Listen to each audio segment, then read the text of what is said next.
Vida Longa CBN.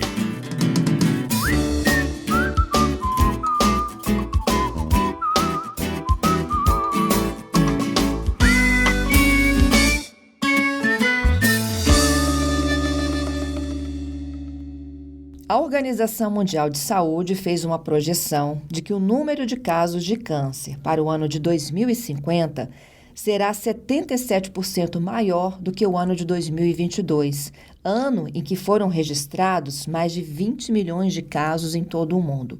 Segundo a própria OMS, o rápido aumento global de casos se deve ao envelhecimento e ao crescimento da população, bem como às alterações na exposição a fatores de risco, por exemplo, relacionados à nossa qualidade de vida. E é exatamente sobre este assunto que eu vou conversar agora. O meu convidado do Vida Longa CBN deste sábado é o médico Roger Chamas. Ele é professor titular de Oncologia da Faculdade de Medicina da USP. Dr. Roger, bom dia. Bom dia, Fernanda. Bom dia a todos os ouvintes da CBN. Obrigada pela sua gentileza. Doutora, a gente discute aqui tanto vida longa. Como é que a gente trabalha a vida longa com essas estatísticas aqui terríveis de câncer? Pois é. Então, veja, o câncer é uma doença do envelhecimento, né?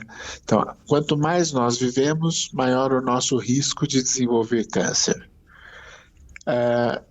O que a Organização Mundial de Saúde está nos dizendo é que a previsão para 2050 é que nós tenhamos 77% a mais de casos de câncer, muito porque a maior parte dos indivíduos vai estar sendo cada vez mais bem tratado na sua saúde como um todo. Então, as doenças infecto-contagiosas, por exemplo, que são a principal causa de morte na África, está felizmente sendo controlada. À medida que a gente consegue controlar as doenças infecto-contagiosas, as populações africanas vivem mais, como aconteceu no Brasil. Isso acontece no Brasil de fato há muitos anos. Então nós estamos vivendo mais. À medida que a gente vive mais, o perfil de doenças que a nossa população vai tendo vai ser diferente, vai ser associado ao próprio envelhecimento. O que acontece no envelhecimento? A gente acumula coisas. Então, se a gente acumula, por exemplo, alterações no metabolismo, né? É muito frequente a gente ver diabetes aumentando no envelhecimento, é muito frequente ver doenças cardiovasculares que estão relacionadas ao metabolismo de gorduras se acumularem no envelhecimento. É muito comum a gente ver alterações relacionadas ao acúmulo de alterações no nosso material genético, que a gente chama coletivamente de mutações, que são a base do câncer. Então, quanto mais a gente vive, maior o risco de desenvolver câncer. Então, pois é, essa doutor, expectativa... e levando esse raciocínio aqui à prática, a gente luta todos os dias, eu imagino que a ciência e a medicina também, é para a gente viva mais, não é isso? Exato, exatamente. E aí o que nós vamos viver mais, e aí hoje nós conseguimos identificar os fatores causadores de câncer, e a ideia é que nós possamos estar implementando medidas efetivas de prevenção de câncer. Então, quando a Organização Mundial de Saúde fala que daqui a 25 anos a estimativa é, se não fizermos nada, a estimativa é, vamos ter um aumento de 77% do número de casos, o que ela está nos dizendo é um alerta. Vamos educar melhor para a prevenção. Ao mesmo tempo que nós podemos, e estamos fazendo isso, hoje, felizmente, a ciência e a tecnologia estão nos permitindo controlar muito eficientemente, Fernanda, muito eficientemente, 55% a 60% dos casos de câncer. Então, as pessoas têm câncer, mas têm o câncer como doença controlada. Não vão morrer de câncer. Vão morrer com o câncer. Em quais situações a gente poderia exemplificar aqui para a audiência, doutor? De pessoas que vão morrer com câncer, mas não vão morrer de câncer. Então, veja, hoje a gente tem tratado câncer de próstata. Há formas eficientes de controlar o câncer de próstata e o indivíduo pode ter o câncer controlado e viver muito, muito bem toda a sua vida, apesar do câncer de próstata. Aliás, isso é um dado que a gente sabe há muitos anos, né? Eventualmente, há achados incidentais de câncer na próstata de indivíduos que morreram por acidente de automóvel e nunca tiveram nenhuma manifestação da doença. Entendido. Quem Mas te- se a gente as fizer uma mulheres com analogia aqui câncer. com o câncer de pâncreas, por exemplo, doutor. Então, você pegou um excelente exemplo. O câncer de pâncreas é um dos cânceres que se representam como um dos maiores desafios para a nossa ciência. É um câncer de alta letalidade. O que significa isso? É um câncer que vai induzir muito rapidamente a morte do paciente, né? Ele é muito mortal. O que nós precisamos fazer para o câncer de pâncreas é aprender a diagnosticar o câncer mais precocemente. Uhum. E isso, o que infelizmente não acontece. Quando nós conseguimos diagnosticar o câncer de pâncreas, infelizmente tende a ser tarde demais. Isso é uma das coisas que a ciência tem nos ensinado, como é que a gente pode buscar identificar o câncer de pâncreas mais precocemente. É um Entendi. desafio. A gente não tem uma resposta para isso agora, mas estamos trabalhando para desenvolver métodos de diagnóstico precoce para doenças como o câncer de pâncreas, por exemplo. Doutor Roger, a gente pode dizer que o câncer tem a ver também com o envelhecimento da célula? O câncer tem a ver com o envelhecimento do indivíduo e, por conseguinte, tem a ver com o envelhecimento da célula, sim. A célula que acumula mutações, ela pode ter, e alterações genéticas de maneira geral, não só mutações, que são alterações estruturais, há outros tipos de alterações genéticas que também levam a câncer, ou alterações do material genético que levam a câncer, vão se acumulando. Se porventura essas alterações sinalizarem para a célula, disserem para a célula, prolifere mais, ou morra menos, ou diferencie menos, quer dizer, fique num estado menos controlável, ou migre, ande mais, essas células têm a chance de gerar um câncer. Não Entendido. basta uma alteração. No câncer, a gente tem que ter várias alterações na célula, naquela célula, para que aconteça de fato a doença. A estimativa é que sejam em média, 3 alterações, que estão sendo genéticas ou epigenéticas, que são essas outras alterações que eu comentei com você, que estão relacionadas a forma como os nossos genes são expressos, não o que do gene é expresso, mas o nível de expressão, o controle da expressão pode se perder, e isso faz com que a célula comece a executar programas agora de proliferação descontrolada. Esses Enten- programas de proliferação descontrolada levam ao câncer.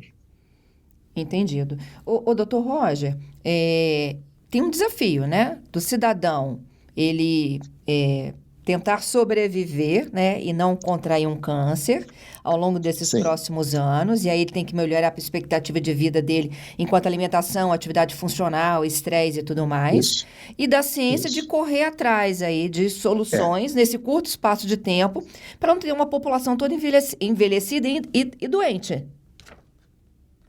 Exatamente. Veja, esse é o nosso desafio. A cada ano, o brasileiro está vivendo de 2 a 3 meses a mais, né? A cada ano que passa, a nossa expectativa de vida tem aumentado. Isso é ótimo. Mas o que é importante que a gente entenda que o que nós fazemos hoje terá consequências na forma do nosso envelhecimento. Então, nós precisamos buscar adotar e um estilo de vida cada vez mais saudável, que é aquilo que a gente chama coletivamente de de hábitos saudáveis, que diminuam o risco de desenvolver câncer e que vão na linha do que você está falando, Fernanda. A gente precisa ter atividade física, a gente precisa ter uma alimentação suficiente, evitar obesidade, evitar o sobrepeso, a gente não deve fumar. A tolerância hoje para o álcool é baixa, não há dose segura de álcool, e álcool e fumo são indutores de câncer.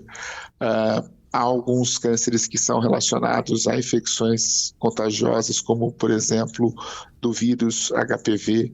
Então, sexo seguro é fundamental para que a gente controle a incidência de cânceres associados a HPV.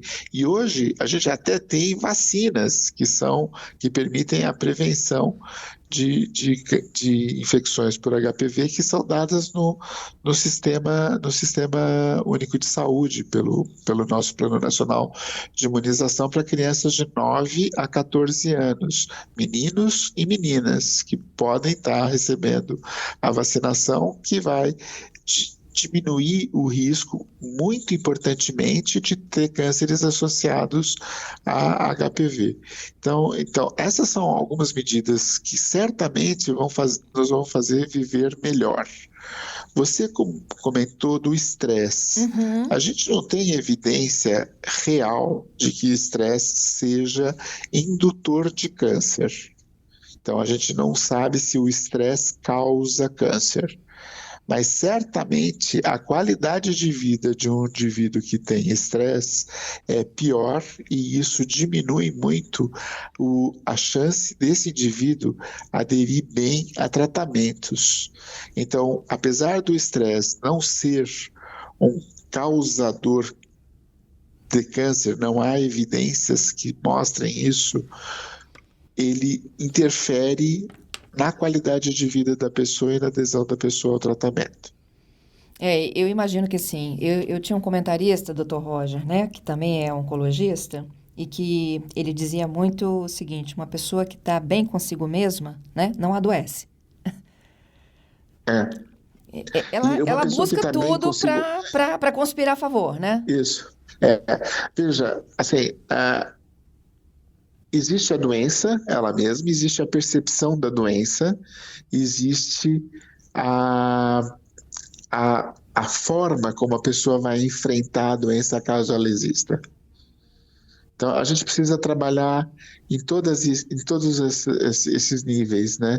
A saúde, Fernanda, é o bem-estar biológico, é o bem-estar psicológico, é o bem-estar social. Então, a gente precisa pensar no ser humano como um ser completo, né? Biológico, psicológico e social. Uhum. Certamente, o estresse faz com que a pessoa tenha uma percepção dos fatos diferente daquela que o indivíduo teria se não tivesse na mesma condição de tensão. E a forma como a gente se comporta e as nossas atitudes são uma consequência dessa percepção. Exatamente. O Dr. Roger, o senhor acha que passando 2050, que a pauta é outra, ou seja, o câncer vai ser uma história vencida? Nós estamos trabalhando para isso.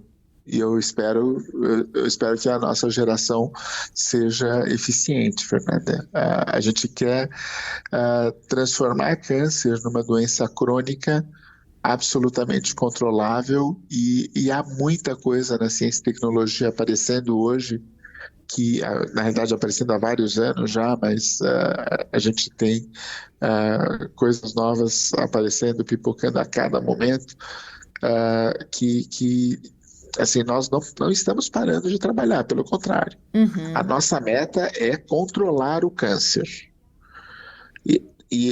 O controle, a grande questão é porque o câncer não foi controlado ainda.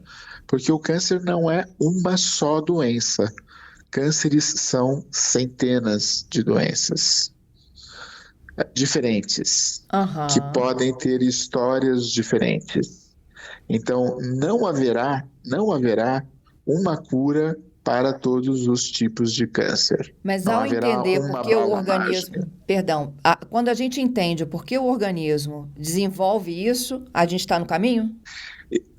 Sim, sem sombra de dúvidas. E eu acho que à medida que a gente conhece bem a si próprio e conhece bem os mecanismos que levam ao câncer, o que nós estamos fazendo hoje nos laboratórios de pesquisa, Fernanda, é justamente tentar identificar isso para que precisamente a gente combata a causa do câncer individualmente. Uhum. Né? E uma coisa é um câncer na mama de uma mulher. Duas mulheres com câncer na mama podem ter cânceres que o patologista, né, que é o nosso colega que faz o diagnóstico do tecido, identifique como sendo o mesmo tipo de câncer de mama, mas que do ponto de vista da molécula podem ter causas diferentes. E aí eles só se expressam como dois cânceres de mama igualmente, mas as bases são diferentes. E hoje o nosso tratamento os tratamentos, eles têm como alvo a causa molecular. Muitos dos tratamentos têm a causa molecular. E é isso que a gente está aprendendo a identificar.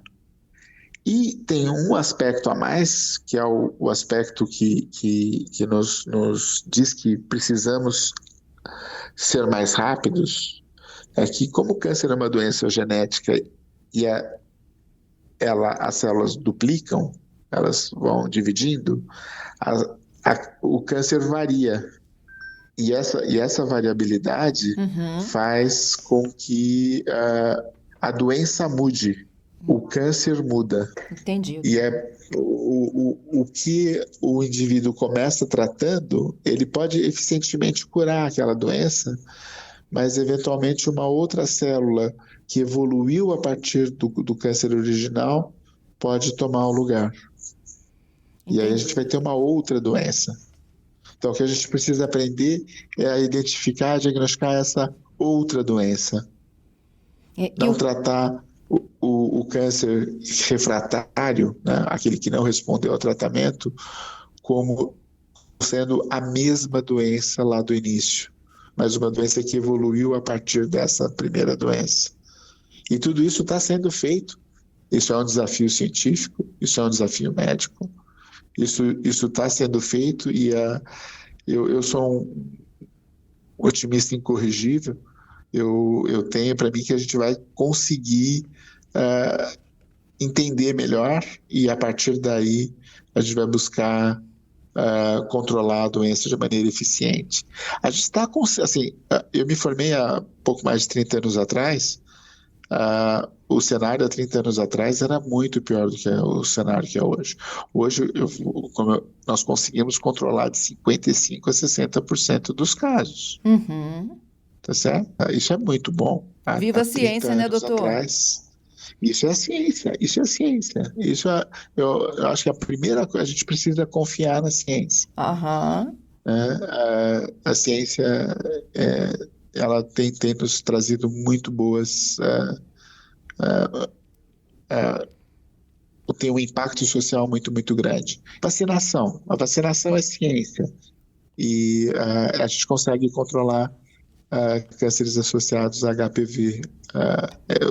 Vamos aderir à campanha de vacinação e a gente vai se ver livre de um fator agressor importante. Fumo. A cada 10 segundos morre uma pessoa relacionada como consequência de câncer, de algum tipo de câncer associado a fumo. Vamos parar vamos diminuir o consumo de fumo. E não é só fumo, o vape também. O vape é tão nocivo quanto o cigarro convencional de tabaco. Então, nós precisamos disso? O que nós fazemos hoje, as nossas opções de hoje vão ditar a forma como a gente vai se Correr atrás do vida longa, né? vamos, vamos buscar a vida longa, né? Isso, Vida longa com funcionalidade, né? isso aí. Com qualidade de vida, É isso né? aí. É Doutor, fundamental. doutor Roger, adorei essa nossa conversa, suas dicas, a sua análise. Volto a reforçar, eu tenho fé na ciência, acredito na ciência e defendo a ciência todos os dias aqui na nossa programação, porque a gente ainda vai voltar para Excelente. conversar para falar da cura, viu? Opa, das curas, não haverá uma Das cura. curas. Isso aí. Tá certo? Muito Tá ótimo, Fernanda. obrigada. Muitíssimo obrigado, tá? Fiquem bem. Um bom dia para o Vida senhor. longa, tá? Um abraço. Meu convidado do Vida Longa CBN deste sábado é o médico oncologista Roger Chamas. Ele é professor titular de oncologia da Faculdade de Medicina da USP, em São Paulo.